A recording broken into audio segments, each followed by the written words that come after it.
اعوذ باللہ من الشیطان الرجیم بسم اللہ الرحمن الرحیم الحمد للہ رب العالمین والصلاة والسلام علی اشرف الانبیاء والمرسلین وخاتم النبیین سیدنا و مولانا ابی القاسم محمد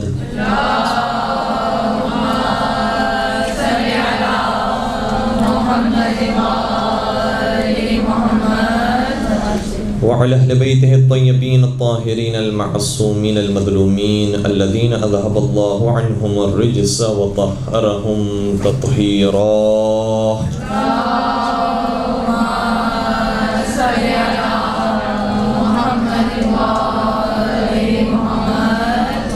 ولعنة الله على أعدائهم أجمعين. أما بعد فقد قال الله تبارك وتعالى في محكم كتابه المجيد وفرقانه الحميد. بسم الله الرحمن الرحيم. مرج البحرين يلتقيان بينهما برزخ لا يبغيان فبأي آلاء ربكما تكذبان. يخرج منهما اللؤلؤ والمرجان فبأي آلاء ربكما تكذبان. درود پڑھ دیجئے محمد و آل محمد.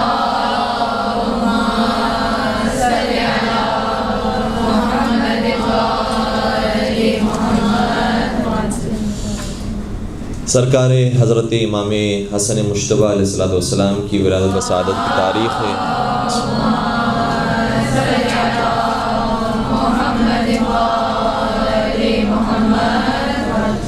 اور ان ہستیوں کو جو نام پروردگار عالم نے عطا فرمائے ہیں اور جو نبی اکرم کے ذریعے ہم تک پہنچے ہیں وہ نام ہی اتنے خوبصورت ہیں کہ جس سے پتہ چلتا ہے کہ خود یہ کتنے خوبصورت ہوں گے.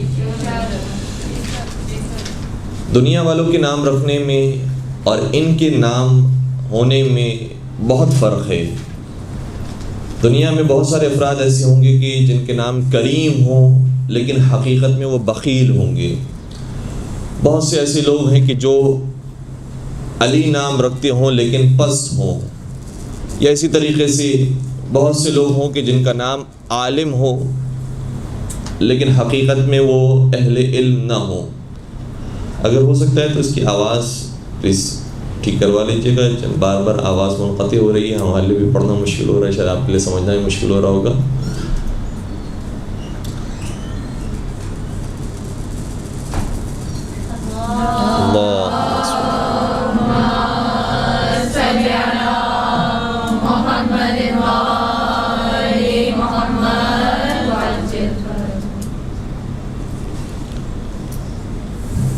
آئی تھنک اس کے کنیکشن تھوڑا اس طرف ہے.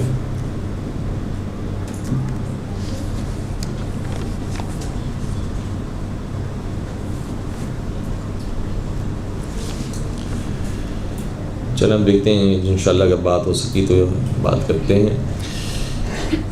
تو دنیا والوں کے نام ہونے میں, نامور ہونے میں اور ان کے نام رکھے جانے میں بہت فرق ہے. ان کا جو نام ہوتا ہے وہی ان کا کردار ہوتا ہے. اور ہمارے تمام ہی ائمہ کے بڑے خوبصورت اور چنے ہوئے القابات ہیں اور ہر امام کا لقب دوسرے امام سے مختلف ہے جو خود ان کی شخصیت کو بھی بیان کر رہا ہے اور ان کے زمانے کے حالات کو بھی بیان کر رہا ہے. اگر ہم بات شروع کر دیں حضرت محمد مصطفیٰ صلی اللہ علیہ وآلہ وسلم کی,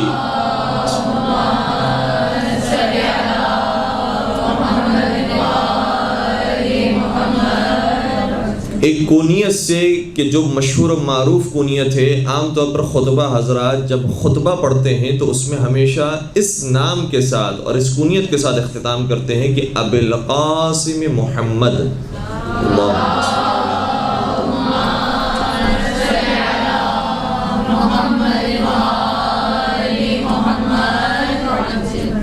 تو ہمارے ائمہ علیہ السلام سے سوال کیا گیا کہ پیغمبر اکرم کو ابو القاسم کیوں کہا جاتا ہے. ظاہراً آٹھویں سرکار سے سوال ہوا تھا.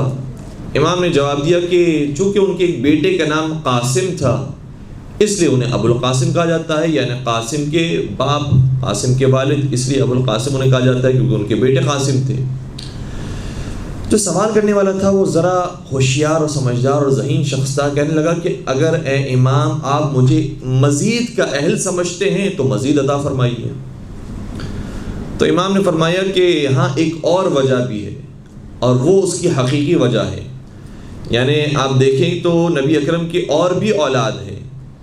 جناب ابراہیم کے بارے میں تو سبھی کا اتفاق ہے. اسی طریقے سے ایک بیٹے جن کا نام عبداللہ تھا، یا بعض کہتے ہیں طیب تھا یا طاہر تھا. تو کیوں نبی اکرم کے کنیت صرف ابو القاسم رکھی گئی؟ نہ ابو عبداللہ کہا جاتا ہے، نہ ابو طاہر کہا جاتا ہے، نہ ابو طیب کہا جاتا ہے، ابو القاسم کیوں کہا جاتا ہے؟ تو آٹھویں سرکار نے ظاہر ارشاد فرمایا کہ اس لیے نبی اکرم کو ابو القاسم کہا جاتا ہے چونکہ وہ علی کے بھی باپ ہیں، اور علی کا لقب قسیم الجنت والنار ہے.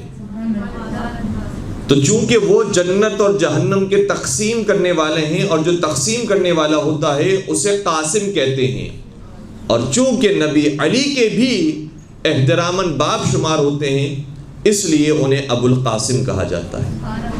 اللہم صل علی محمد.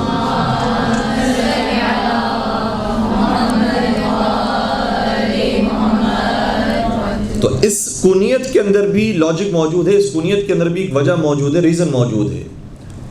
اور پھر ایک اور روایت بھی ہے ابو القاسم کی کنیت ہونے کے اعتبار سے، وہ یہ ہے کہ جب سوال کیا گیا کہ کیوں ان کا لقب ابو القاسم ہے، تو کہا اس لیے پروردگار عالم نے انہیں ابو القاسم کا لقب دیا ہے چونکہ ابو القاسم اور ابو کا لفظ عربی زبان میں گویا صاحب کے معنوں میں بھی استعمال ہوتا ہے. مثال کے طور پر اگر ہم بات کرتے ہیں مولا امام حسین علیہ السلام کی، تو ان کا لقب اور ان کی کنیت ہے ابو عبداللہ.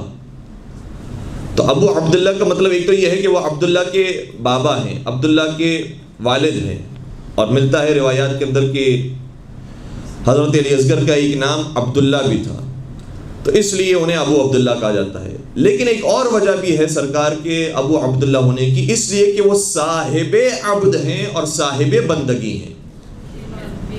اللہ کی بندگی اس قدر انہوں نے کی ہے کہ انہیں نہ صرف عبد خدا کہا جاتا ہے بلکہ عبد خدا کے کمال پر وہ شخص فائز ہیں.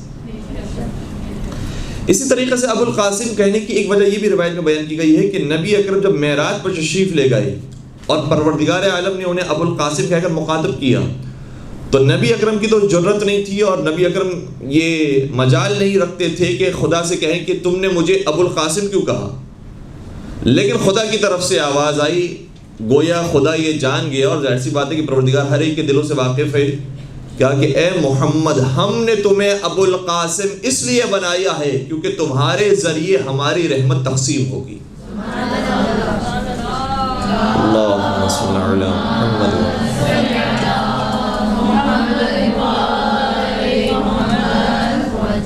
تو ان ہستیوں کے نام کے اندر بھی وہی مطلب پایا جاتا ہے جو ان کی ذات کے اندر پایا جاتا ہے.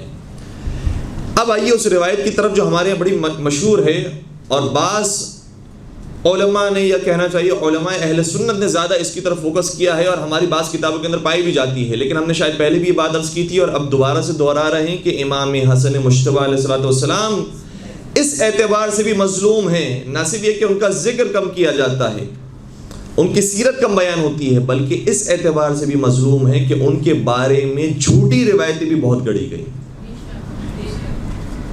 ضعیف روایتیں کثرت کے ساتھ امام حسن کے بارے میں موجود ہیں، بہت زیادہ روایات موجود ہیں، اور بہت سارے مختلف موضوعات پر موجود ہیں، اور اس کی بھی مختلف وجوہات ہیں. دو وجہ اس کی اہم ترین ہے کہ جس زمانے میں امام حسن مجتبیٰ علیہ السلام کی امامت ہے، اس زمانے میں جو شخص حاکم وقت ہے وہ مشہور ہے عیاری میں اور مشہور ہے چالاکی میں. اس لیے جہاں اس نے مولا علی کے بارے میں جھوٹے باتیں گھڑنے کی کوشش کی اور دوسروں کے جھوٹے فضائل اس نے گھڑنے کی کوشش کی، اسی طریقے سے امام حسن علیہ السلام کی شخصیت کو بھی خراب کرنے کی کوشش کی. ایک یہ وجہ ہے. اور دوسری وجہ یہ ہے کہ جب بنی عباس کا دور آیا تو بنی عباس کے حکمرانوں نے پہلے یہ طے کیا تھا کہ جب حکومت ہمارے پاس آئے گی تو ہم سادات حسنی کو حق دیں گے، پیغمبر کے جو بڑے نواسے ہیں ان کو حق دیا جائے گا اور ان کی آل کو حق دیا جائے گا. لیکن جب وہ حکومت میں آئے تو سادات حسنی کو حق نہیں دیا گیا، اور چونکہ سادات حسنی نے مقابلہ کیا ان کا اور کہا کہ تم نے معاہدے کی خلاف ورزی کی ہے، اور مسلسل جنگ رہی ہے سادات حسنی کی خلفائے بنی عباسی کے ساتھ، تو تو پھر خلفائے بنی عباسی نے دوبارہ سے امام حسن مجتبی علیہ السلام کی سیرت اور ان کی شخصیت کو ٹارگٹ کیا اور کہا کہ تم فلاں کی اولاد ہو، تم فلاں کی نسل سے ہو، اور بہت ساری باتیں اس طریقے سے بھی امام حسن سے منسوب کی کہ جو امام حسن کی شخصیت میں موجود نہیں تھی۔ تو من جملہ ایک روایت یہ بھی ہے کہ امام حسن کا نام جب رکھنے کا وقت آیا، سرکار کی ولادت ہوئی، نام رکھنے کا وقت آیا، تو یہ بات منسوب کی جاتی ہے۔ اب میں یہ نہیں کہہ رہا کہ 100% یہ بات باطل ہے، لیکن جو قرائن نظر آتے ہیں، ورنہ تو ہم وہاں پر موجود نہیں تھے، آج ہم صرف علمی گفتگو کر سکتے ہیں، دلائل کے ساتھ بات کر سکتے ہیں، اس کے اوپر بات کی جا سکتی ہے کہ جب سرکار کی ولادت ہو گئی تو سوال کیا گیا کہ اے علی تم نے اس بچے کا نام کیا رکھا ہے؟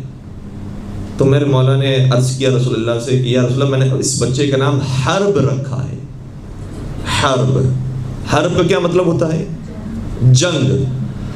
بعض علماء نے کہا کہ علی چونکہ جنگجو تھے، جنگ پسند تھے، اس لیے ان کے یہاں جب ولادت ہوئی تو انہوں نے کہا کہ میرے بیٹے کا نام حرب ہونا چاہیے، جنگ۔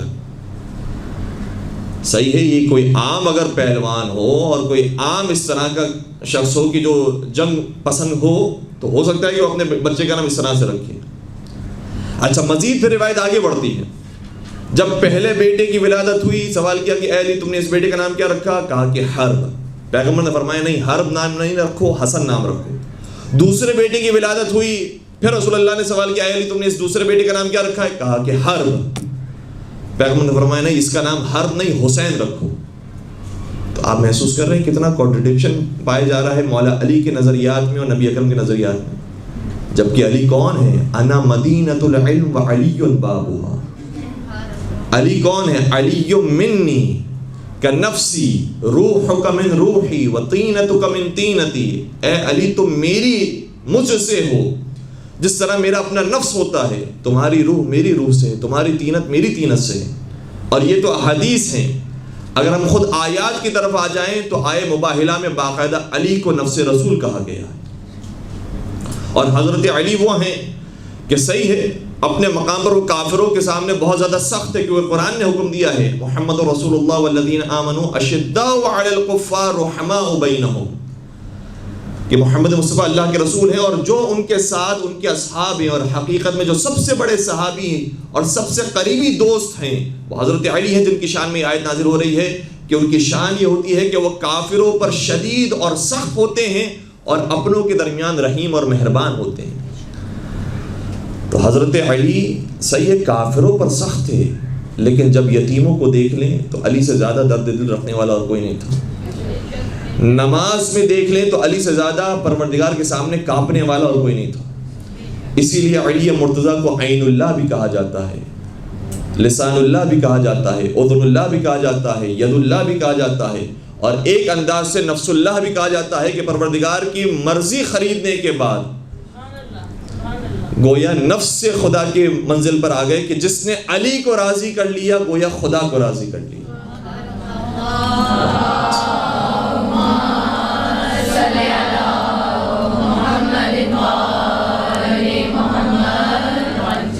تو اس روایت کے اندر بظاہر دو اعتراض ہمیں نظر آتے ہیں۔ پہلی بات تو یہ کہ اگر کوئی عام مسلمان بھی ہو، کوئی عام صحابی بھی ہو، وہ جانتا ہے کہ نبی اکرم یہاں پر موجود ہیں، نبی اکرم ہمارے اطراف میں موجود ہیں، تو کیا وہ نام رکھنے میں سبقت اختیار کرتا ہے؟ عام مومن یہ کام نہیں کرتا، تو کیا امیر المومنین کل ایمان یہ کام کریں گے؟ دوسری طرف سے خود مولا متقیان کا ادب اس قدر زیادہ ہے کہ رشتے کے اندر بھی نبی اکرم ایک طرف سے بھائی ہوتے ہیں، دوسری طرف سے سسر ہوتے ہیں، تو کیا وہ جو افضل البشر اور سید الرسول اور امام الانبیاء ہیں، جو رشتے میں بھی بڑے ہوتے ہیں، کیا ان کے اوپر سبقت اختیار کریں گے اور کہیں گے کہ یا رسول اللہ میں نے تو یہ نام رکھ دیا ہے؟ یہ انداز مناسب نظر نہیں آتا۔ پھر اس سے ہٹ کر اگر دیکھا جائے تو خود مولا کائنات کی جو اپنی شخصیت ہے، فرض کریں کہ نبی اکرم زمانے میں موجود نہیں بھی تھے، تو کیا علی مرتضیٰ کی شخصیت ایسی ہے کہ جو صرف جنگ اور تلوار کی باتیں کرتے ہیں؟ حضرت علی مرتضیٰ کی شخصیت بھی ایسی نہیں ہے۔ اگر جنگ و تلوار کی باتیں ہوتی تو وہ 25 سال تک کیوں خاموشی اختیار کی؟ اور پھر آخری اور اہم ترین جواب، فرض کرتے ہیں کہ مولا متقیان کو یہ نام پسند تھا، حرب رکھنا چاہتے تھے، تو نبی اکرم 7 سے 8 برس تک زندہ رہے اور اس کے بعد وفات کر گئے. مولا کائنات کی زندگی مزید 30 سال تک جاری رہی اور مولا متقیان اس زمانے میں بھی صاحب اولاد ہوتے رہے, ان کے یہاں بیٹے پیدا ہوتے رہے. کسی ایک بیٹے کا نام بھی بتا دیجئے کہ علی نے اپنے بیٹے کا نام حرب رکھا ہو.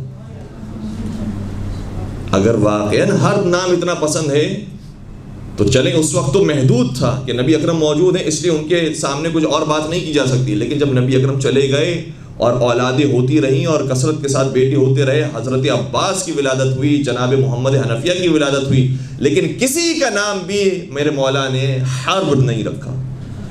اس کا مطلب یہ ہوا کہ یہ روایت وہ ہے جو بعد میں گھڑی گئی ہے. اور کیوں گھڑی گئی ہے اس کی بھی وجوہات سمجھ میں آتی ہے, اس وجہ سے تاکہ لوگوں کے دماغ میں یہ غلط بات ذہن میں ڈالی جائے اور فطور پیدا کیا جائے کہ حسن کا مزاج تو صلح کا تھا, علی کا مزاج جنگ کرنا تھا. اور یہ روایت بھی مختلف انداز سے یقین بیان کی جاتی ہے اور علماء اہل سنت بھی عام طور پہ اس روایت کو بہت زیادہ کوٹ کرتے ہیں. کہتے ہیں کہ جب لوگ امام حسن کو دیکھتے تھے تو کہتے تھے کہ اے حسن تم نبی کے شبیہ لگتے ہو, لیکن جب حسین کو دیکھتے تھے تو کہتے تھے کہ تم علی کی شبیہ لگتے ہو. یہ سننے میں تو بظاہر کوئی عیب دار نہیں بات لگتی کہ مناسب بات, حسین علی کی شبیہ ہیں, حسن نبی کی شبیہ ہیں, لیکن حقیقت میں اس کے پیچھے ایک بیک گراؤنڈ ہے کہ نبی جس طریقے سے صلح پسند تھے, نبی جس طریقے سے با اخلاق تھے اور کریم تھے اور نرم دل رکھنے والے تھے, اسی طریقے سے حسن مجتبیٰ کا دل بھی نرم تھا. وہ صلح پسند تھے اس لیے انہوں نے صلح کر لی. اور چونکہ حسین علی کے شبیہ تھے تو علی کا مزاج جنگ کرنا, تلوار نکالنا, شمشیر نکالنا, لوگوں کو قتل کر دینا یہ تھا, اس لیے حسین بھی جنگ پسند تھے اور کربلا میں جنگ کو رونما کر دیا. تو اس کے پیچھے کیا بیک گراؤنڈ ہے جس کے سامنے بعد یہ روایت بیان کی گئی ہے اور لوگ آسانی سے اس کو قبول کر لیتے ہیں.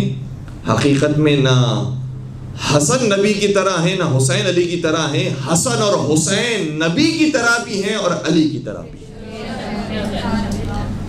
اسی لیے کسی نے کیا خوب کہا کہ بحکم حق کہیں پر صلح کر لیتے ہیں دشمن سے, بحکم حق کہیں پر صلح کر لیتے ہیں دشمن سے, کہیں پر جنگ خاموشی جواب سنگ ہوتی ہے, زمانہ سبق لے فاطمہ کے دل کے ٹکڑوں سے, کہاں پر صلح ہوتی ہے کہاں پر جنگ ہوتی ہے.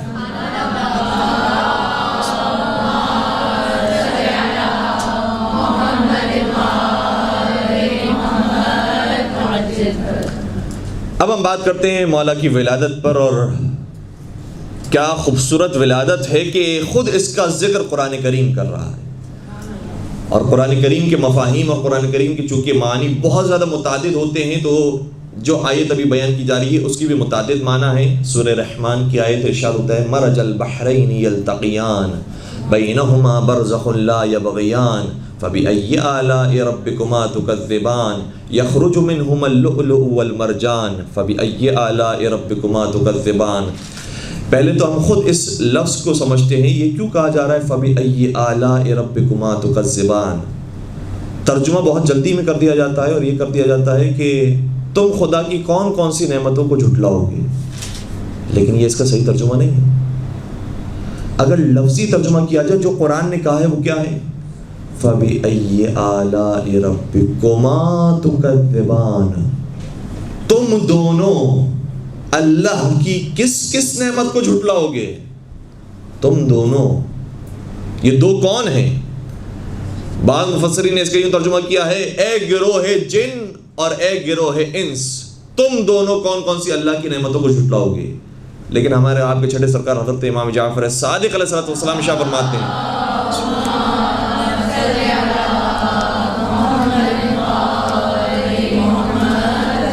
کہ پروردگار ان دو دشمنان اہل بیت سے مخاطب ہو رہا ہے کہ جو فضائل اہل بیت کے بغض میں مبتلا تھے, اور ان سے مخاطب ہو پروردگار یہ کہہ رہا ہے کہ تم دونوں خدا کی کن کن نعمتوں کو جھٹلاؤ گے. حسن اور حسین خدا کی نعمتیں ہیں, علی و زہرا خدا کی نعمتیں ہیں. تو اس آیت کا ایک ظاہری ترجمہ کیا ہے؟ مرج البحرین یلتقیان, دو بحر ہیں, دو پانی ہیں جو آپس میں ملتے ہیں. بینہما برزخ لا یبغیان, لیکن ملنے کے باوجود درمیان میں ایک فاصلہ موجود ہے کہ ایک دوسرے پر بغاوت نہیں کرتا, ایک دوسرے کے ساتھ مکس نہیں ہو جاتا اور ایک دوسرے کے اوپر چڑھائی نہیں کرتا۔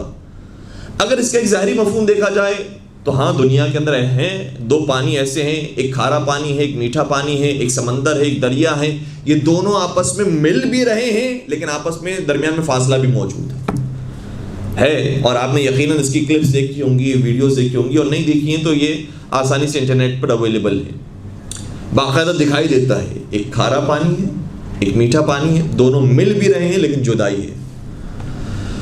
تو خدا نے اس طرح بھی لوگوں کو سمجھایا کہ پروردگار کی قدرت کی یہ بھی نشانیاں ہیں کہ دونوں پانی ہیں لیکن اس کے باوجود آپس میں ایک دوسرے پر بغاوت نہیں کرتے۔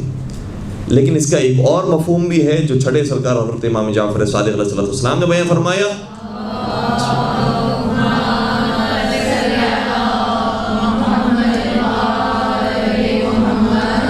فرماتے ہیں علی و فاطمہ بحران عمیقان لا یبغی احدہما علی الاخر۔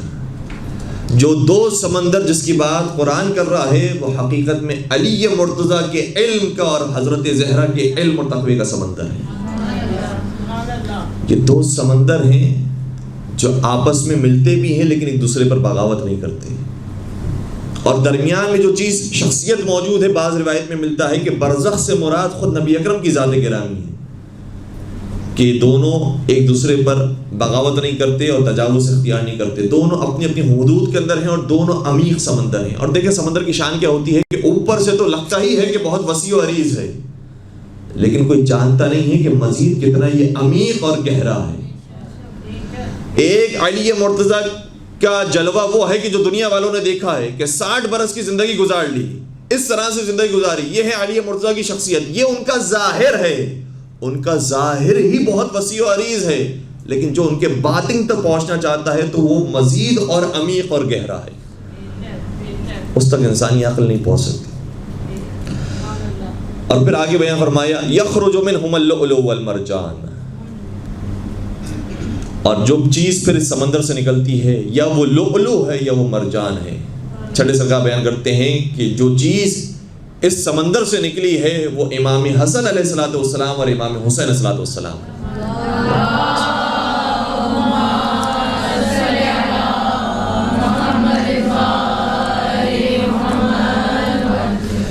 پھر جب سرکار کی ولادت ہوئی تو ولادت کے بعد عقیقے کے سارے مسائل اس وقت دنیا والوں نے دیکھے کہ کس طریقے سے عقیقہ کیا جاتا ہے، کس طریقے سے سر حلق کروایا جاتا ہے، صدقہ کیا جاتا ہے، نام کا انتخاب کرنا۔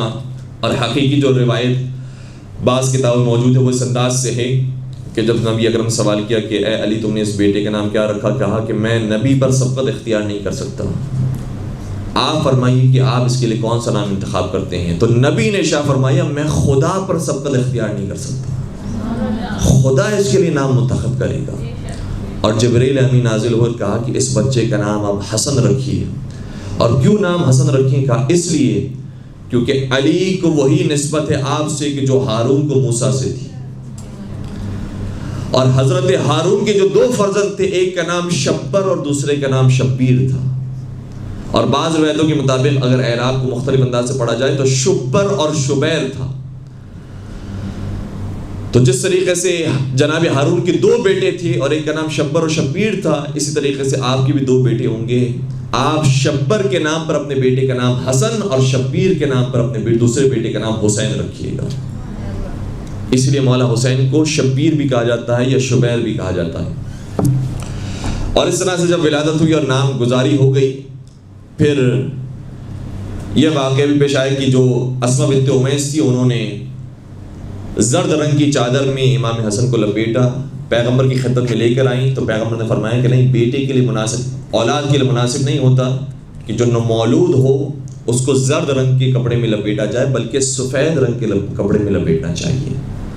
اور اس طرح سے یہ ساری سنتیں اب بننا شروع ہوئی کہ ولادت ہو تو کیا کیا انسان کو اعمال انجام دینے چاہیے، آداب کن کن چیزوں کا خیال رکھنا چاہیے۔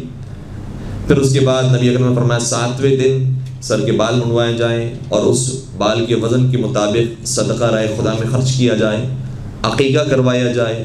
امام حسن مصطفیٰ علیہ السلام کے نام پر 2 جانور کی قربانی ہوئی اور عقیقے کا گوشت تقسیم کیا گیا۔ اور جو دائیہ تھی اس کو بہترین حصہ عقیقے سے دیا گیا. گویا یہ عقیقے کے احکام امام حسن کی ولادت پر بیان ہو رہے ہیں. میں کہوں گا عقیقے کے احکام تو جزء شریعت ہے، کل شریعت امام حسن مجتبیٰ کی زبان سے بھی بیان ہونی ہے.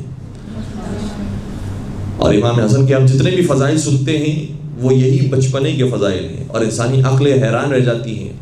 اگر کسی صحابی کو کہا جائے کہ تم جنتی ہو تو اس کے بڑے فضائل ہوتے ہیں، اور واقع ہونے بھی چاہیے کہ تمہیں جنت کی سند مل گئی ہے اور رسول صادق کی زبان سے ملی ہے.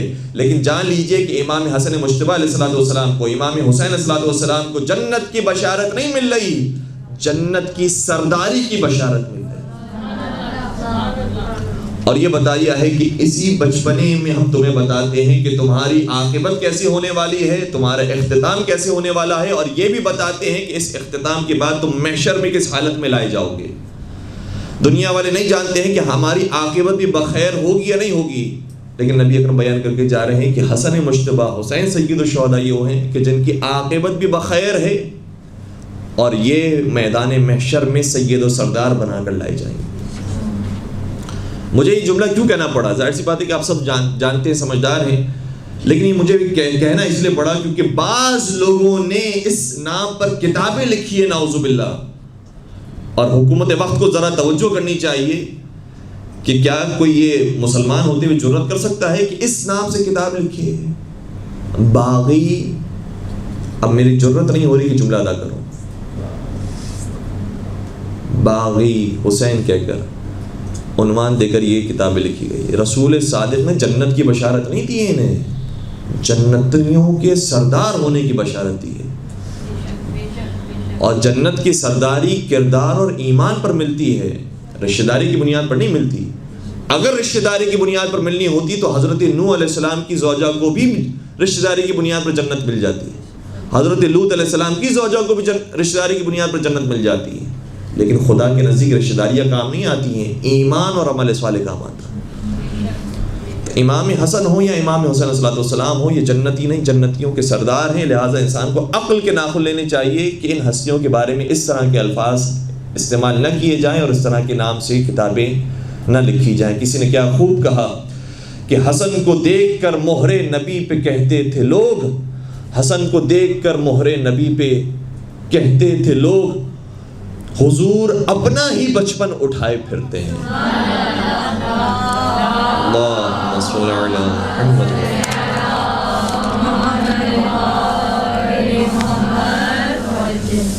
اب ہم ایک روایت آپ کی بیان کر رہے ہیں، اور یہ روایت بہت ساری کتابوں کے اندر موجود ہے. کتاب معانی الاخبار کے اندر شیخ صدوق نے اس روایت کو لکھا ہے، شیخ توسی نے کتاب امالی کے اندر، علامہ مجلسی نے بحر الانوار کے اندر، کہ نبی اکرم نے ایک دن ارشاد فرمایا اہتدوا بالشمس، سورج سے ہدایت حاصل کرو. پھر فرمایا فَإِذَا غَابَتِ الشَّمْسُ فَاهْتَدُوا بِالْقَمَرِ، اور جب سورج چھپ جائے تو چاند سے ہدایت حاصل کرو. وَإِذَا غَابَ الْقَمَرُ فَاهْتَدُوا بِالزُّهْرَةِ، اور اگر چاند بھی چھپ جائے تو زہرہ نامی ستارے سے ہدایت حاصل کرو.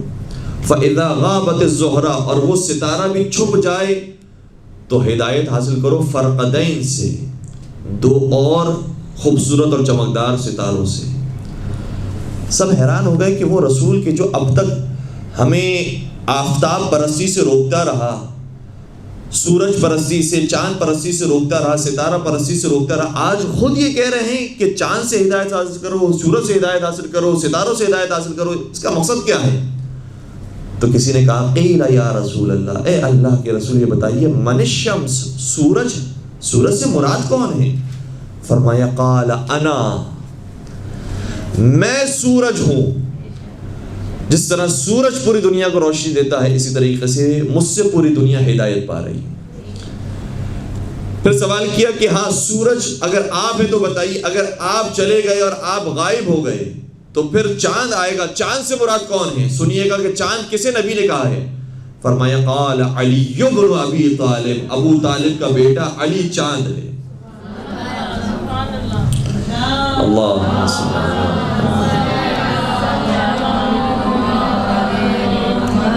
پھر نبی نے ارشاد فرمایا تھا جب چاند بھی چھپ جائے تو زہرہ، ستارے سے تم ہدایت حاصل کرو. سوال کیا من الزہرہ، زہرہ سے مراد کون ہے؟ تو فرمایا فاطمہ الزہرا سلام اللہ علیہ.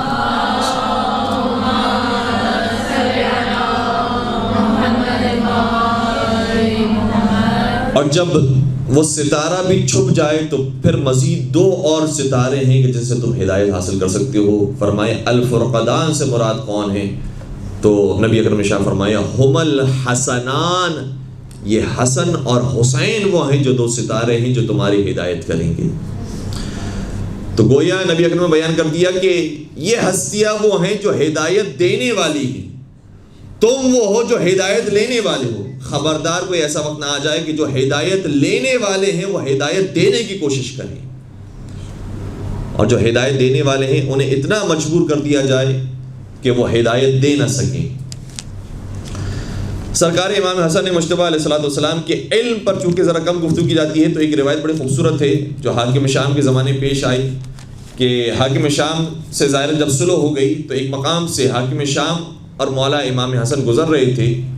تو حاکم شام نے کہا کہ میں نے سنا ہے کہ آپ کے جو نانا ہیں رسول اللہ ہیں وہ اتنا علم رکھتے تھے کہ باغ پر نگاہ کرتے تھے اور بتا دیتے تھے کہ اس باغ میں کتنی کھجوریں ہیں اور اس کا وزن کتنا ہوگا، کتنے کلو کی کھجوریں اس باغ کے اندر پائی جاتی ہیں. سرکار نے بیان کیا کہ ہاں بالکل ایسا ہی ہے.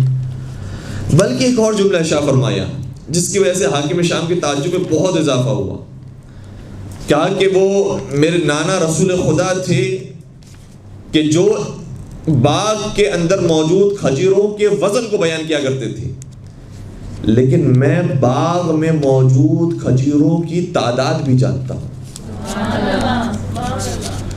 اور یقیناً رسول اللہ بھی جانتے ہوں گے، لیکن اس زمانے میں وہ ظرفیت تھی اور اس زمانے میں اتنا بیان کر دینا کافی تھا. لیکن آج کا زمانہ اور جو سوال کرنے والا تھا وہ سمجھ رہا ہے کہ ان کا علم ذرا کم ہے.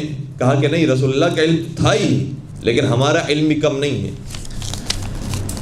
پھر سوال کیا اس نے کہ اچھا یہ بتائیے کہ ان باغات کے اندر کتنی کھجوریں موجود ہیں؟ سرکار نے باغ پر نگاہ کیا، فرمایا 4004 کھجوریں. 4004 کھجور کے دانے اس باغ کے اندر موجود ہیں. حاکم شام نے حکم دیا کہ سارے باغ کے اندر جتنی کھجوریں موجود سب کو جمع کیا جائے اور سب کو گنا جائے. افراد مقرر کیے گئے، اتاری گئی کھجوریں، سب کو گنا گیا ایک ایک کر کے. اور جب ساری کھجوریں گن لی گئی تو خوشی خوشی وہ شخص آیا اور حاکم شام کو اطلاع دی کہ یہ ملا کر 4004 نہیں 4003 کھجوریں بنتی ہیں. حاکم شام کو خوشی ہوئی اور کہا کہ اے حسن تمہارا حساب غلط نکلا، تم نے کہا تھا 4004 کھجوریں، اس میں 4003 کھجوریں ہیں. امام نے شاہ فرمایا خدا کی قسم نہ کبھی ہم نے جھوٹ کہا ہے نہ خدا نے ہم سے کبھی جھوٹ کہا ہے. اور یہ بیان فرمایا ہی تھا کہ وہ شخص کہ جو کھجوریں اتارنے والا تھا وہ خود ایک اپنے دہن میں کھجور رکھ کر کھانے والا تھا. امام نے فرمایا دیکھو وہ ایک کھجور ہی ہے. مل کے درود پڑھ دیجئے محمد و آل محمد.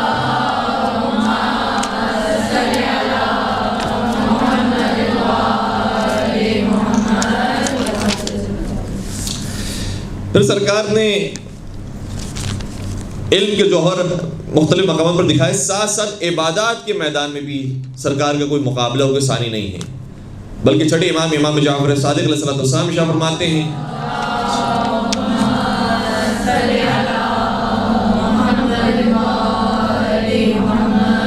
دیکھیے کسی عام انسان کی گواہی نہیں ہے، امام معصوم کی گواہی ہے. ان الحسن ابن علی کان اعبد الناس فی زمانہ، حسن ابن علی اپنے زمانے میں سب سے بڑے عبادت گزار تھے.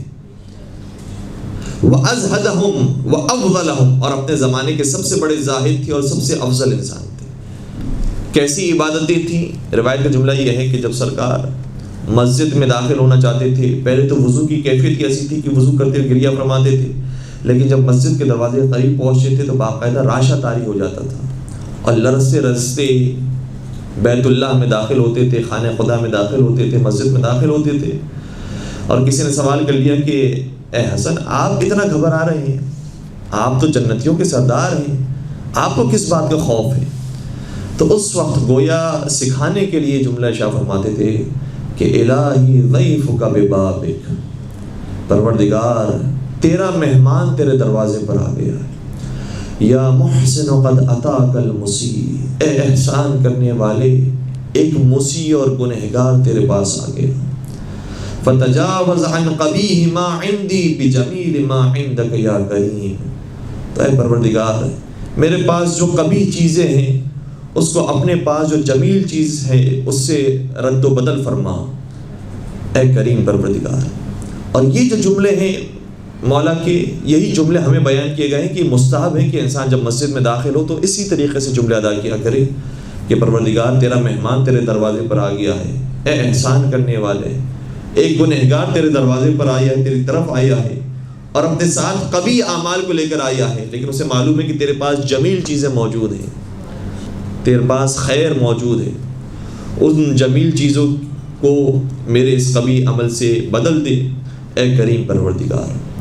اور پھر اسی طریقے سے جب سرکار حج پر جایا کرتے تھے تو بہت گریہ فرماتے تھے، یہاں تک کہ جو ہماری یہ رسم ہے نا، اربعین کے موقع پر ہم عام طور پر پیدل جاتے ہیں یا دیگر مناسبتوں پر زیارت کرنے کے لیے جاتے ہیں تو پیدل جاتے ہیں. تو ایک تو یہ کلچر کیسا بن گیا ہے، ایک ہماری پہچان بن گئی ہے، شیعوں کی پہچان ہے ماشاءاللہ سے، پوری دنیا میں اس طرح سے اب پہچانا جا رہا ہے کہ کتنا پرامن اجتماع ہوتا ہے شیعوں کا.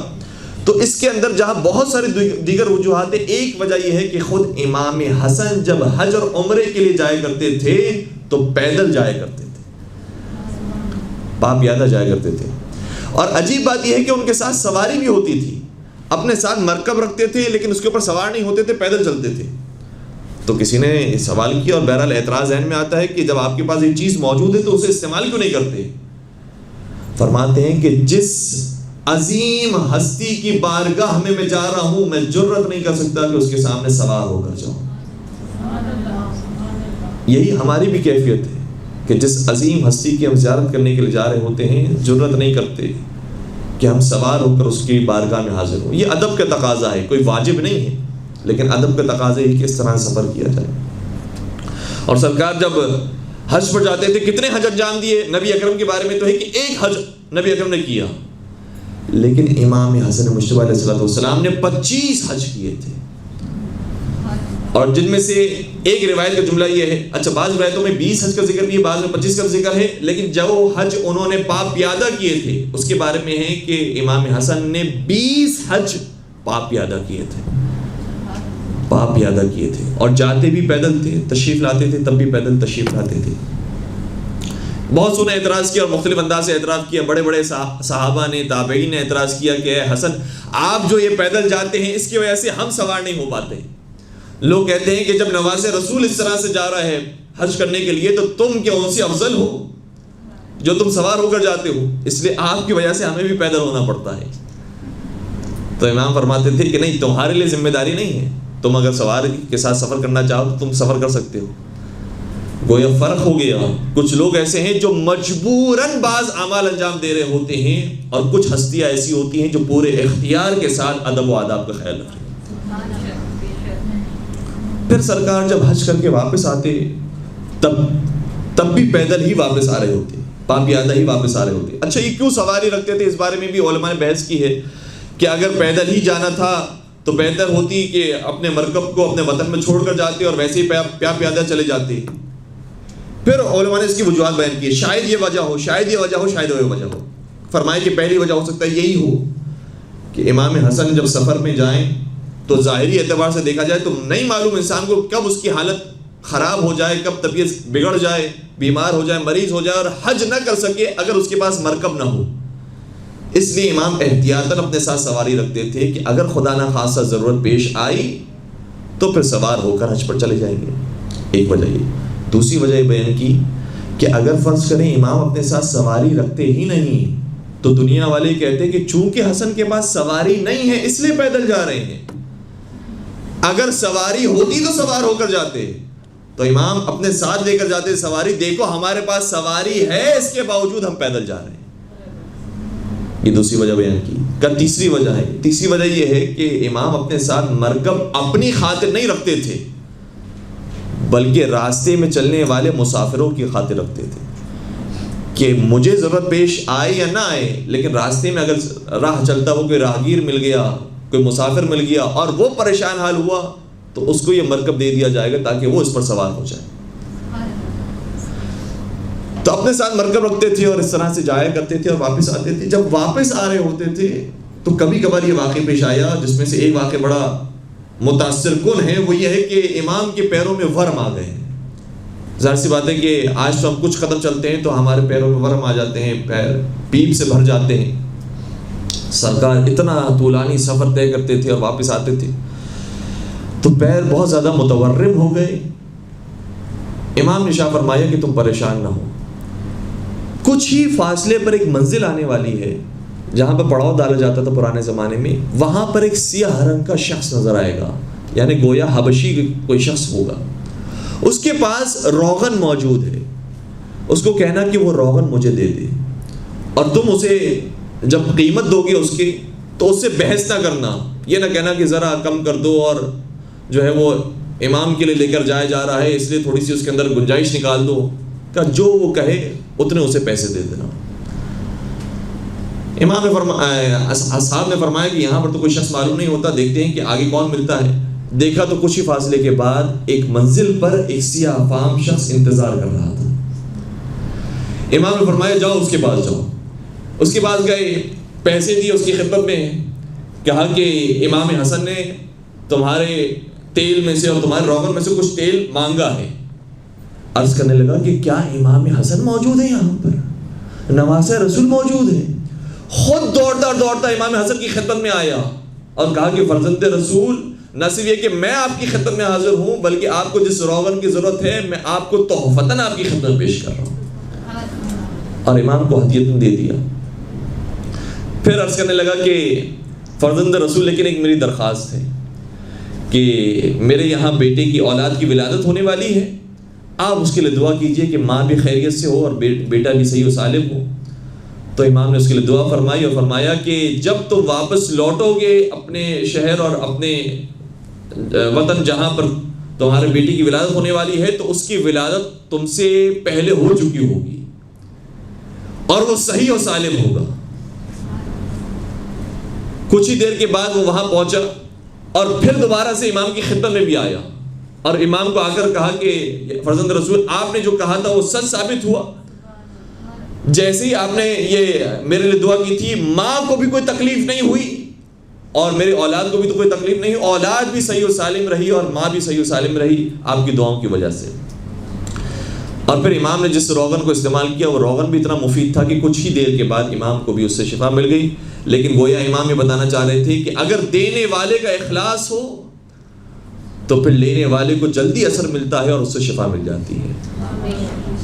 اور یہ واقعہ اس سے ملتا جلتا واقعہ ہمیں جناب تمار میثم تمار کے سامنے بھی نظر آتا ہے کہ جب مولانا متقیان کی اس کی دکان پر موجود تھی اور کچھ لوگ آئے کھجور لینے کے لیے، امام نے کہا کہ یہ کھجوریں لے کر جاؤ اور جو اس کے پیسے بنتے ہیں وہ رکھ کر جاؤ۔ جب وہ چلا گیا جناب میثم تمار آیا کہا کہ یا علی مرتضیٰ اے امیر المومن کچھ بکائی ہوئی، کچھ کوئی چیز بیچی؟ کہا کہ ہاں ایک شخص آیا تھا کچھ کھجوریں لے کر گیا اور یہ وہ پیسے رکھ کر گیا ہے۔ میثم تمار ان پیسوں کو دے کر مسکرا کر کہتے ہیں کہ یا امیر المومنین وہ کھوٹے سکے رکھ کر چلا گیا ہے، آپ نے دیکھا نہیں کہ وہ سکے ٹھیک تھے اور چلنے والے رائج الوقت تھے یا نہیں تھے؟ امام نے شاہ فرمایا اگر اس نے ہمارے ساتھ دھوکہ کیا ہے تو اس کے ساتھ بھی اچھا نہیں ہوگا۔ اور تھوڑی دیر نہیں گزری تھی کہ وہ شخص روتا روتا آیا اور کہا کہ یہ کھجوریں مجھ سے واپس لے لو اور میرے پیسے واپس دے دو، میں کھجوریں نہیں لینا چاہتا۔ کہا کیا ہوا کھجوروں؟ کہا کہ جو کھجوریں میں لے کر گیا تھا وہ سب کی سب تلخ اور کڑوی نکلی۔ تو امام نے فرمایا کہ جو تم نے دیا تھا اس کے بدلے تمہیں یہی ملنا چاہیے تھا۔ تو کبھی کبھار یہ بھی ہوتا ہے کہ جیسا انسان کرتا ہے ویسے ہی پروردگار اس کے ساتھ بھی سلوک اور برتاؤ کرتا ہے، اور بہت اچھا ہوتا ہے کہ دنیا میں یہ مثالیں ہمارے سامنے آ جاتی ہیں جس کے بعد ہمیں سمجھ میں آتا ہے کہ دنیا میں انسان جیسا کرے گا ویسے ہی دنیا میں انسان کاٹے گا بھی۔ درود پڑھ دیجیے گا محمد و عالم۔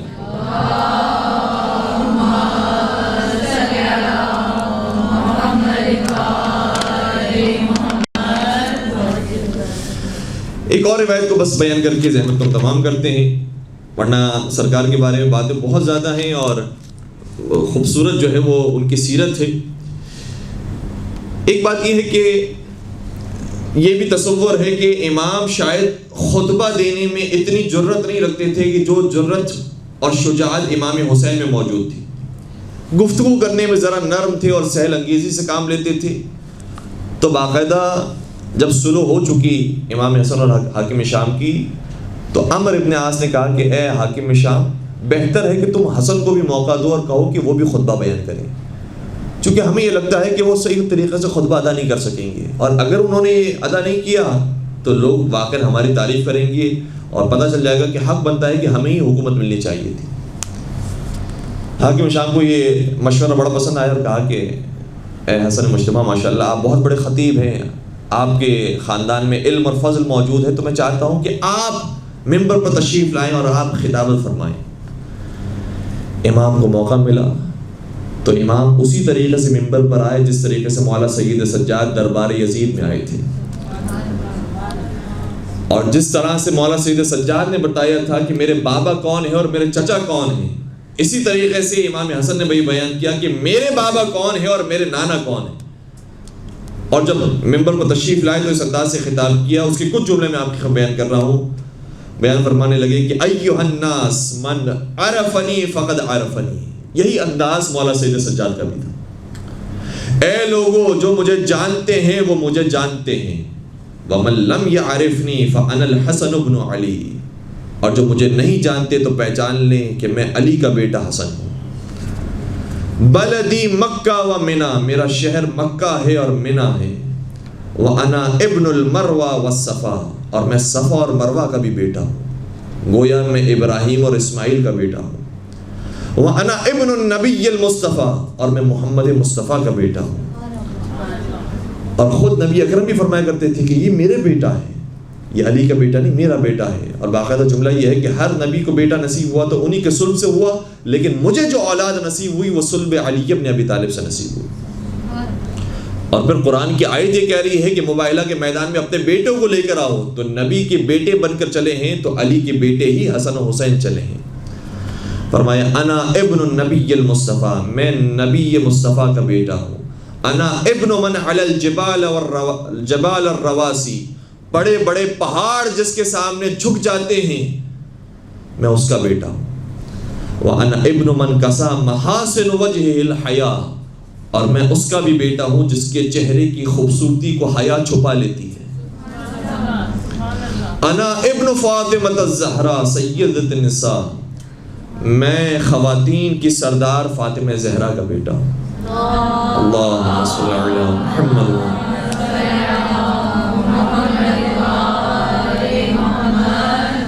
اور اس کے بعد خطبہ طولانی ہے، آپ نے یہیں پر سلوات پڑھ دی، بس میں یہیں پر خطبے کو روکتے ہوئے اس کا خلاصہ آپ کی بیان کر رہا ہوں۔ مولا بیان کرتے رہے میں اس کا بیٹا ہوں، میں اس کا بیٹا ہوں، میں اس کا بیٹا ہوں، مجھے پہچانو میں کون ہوں۔ اتنی تفصیل بیان کی کہ جو کام یزید نے مولا سید سجاد کے ساتھ کیا تھا کہ مؤذن کو حکم دیا تھا کہ اذان دے دو تاکہ سجاد کو روکا جائے، وہی کام حاکم شام نے مولا حسن کے ساتھ کیا۔ مؤذن کو بلایا، وَأَذَّنَ الْمُؤَذِّنُ، اور مؤذن نے اذان دی تاکہ حسن مجتبیٰ کی خطبے کی کاٹ کو روکا جائے۔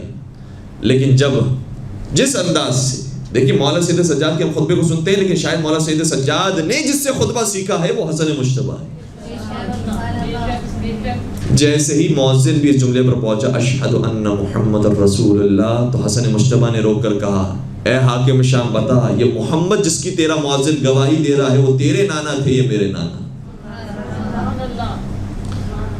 اور پھر جب پوری اذان مکمل ہو گئی تو پھر مخاطب ہوئے امام حسن حاکم شام سے کہنے لگے یہ بتا کہ محمد ابی ام ابوک، محمد مصطفیٰ میرے بابا تھے یا تیرے بابا تھے؟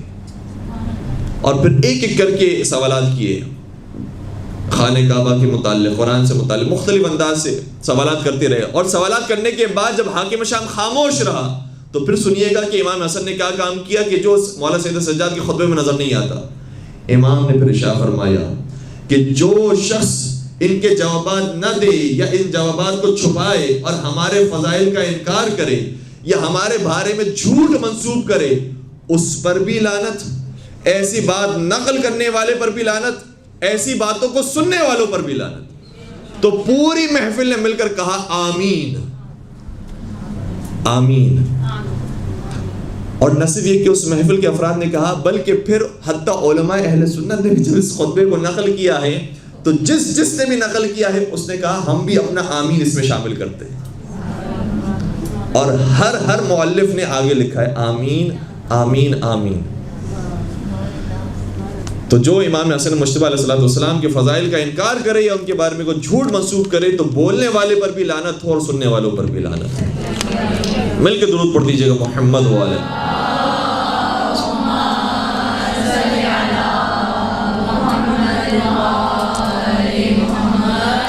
بس پروردگار سے ہم دعا کرتے ہیں کہ پروردگار ہمیں امام حسن مجتبی علیہ السلام کی، ان کے آباء اجداد کی، ان کے خاندان کی اور ان کی اولاد کی محبت نصیب فرمائے، اور ہمارے قدم کو ان کے نقش قدم پر چلنے کی توفیق نصیب فرمائے، سیرت محمد وآل محمد پر ایمان پیرا ہونے کی توفیق نصیب فرمائے، ان کی زیارت زندگی میں اور زندگی کے بعد بھی نصیب فرمائے، ہماری بچوں میں ان کی محبت نازل فرمائے۔